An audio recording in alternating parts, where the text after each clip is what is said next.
ہم ایک مسٹیک کرتے ہیں درود کے بعد.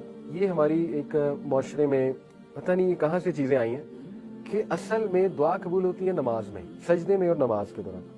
درود کے بعد دعا قبول ہوتی ہے. حدیث ہے عطیہ میں درود کے بعد دعائیں کرو.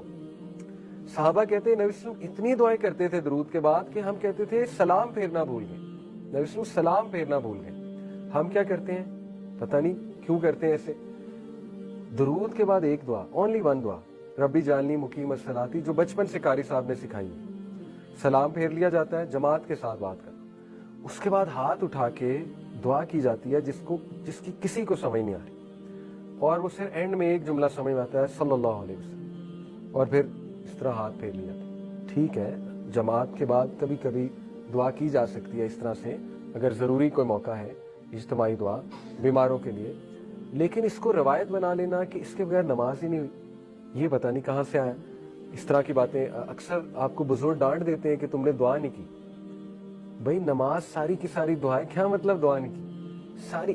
بلکہ لوگ ڈسٹرب ہوتے ہیں. نماز کے بعد تو اذکار ہے، نماز کے بعد تو اچھے خاصے اذکار ہیں، 9-10 اذکار ہیں. سب سے پہلے اس میں کہتے تھے اللہ اکبر، استغفر اللہ استغفر اللہ استغفر اللہ، پھر اللہم انت السلام ومنک السلام تبارک، پھر ربی اعنی علی ذکرک و شکرک وحسن، پھر لا الہ الا اللہ وحدہ لا شریک لہ. 9-10 اذکار ہیں نماز. پھر تسبیح ہے، تسبیح فاطمہ. تو وہ کریں کہ ایک دم ہاتھ اٹھا کے سب کے ساتھ شریک ہو کے دعا کریں.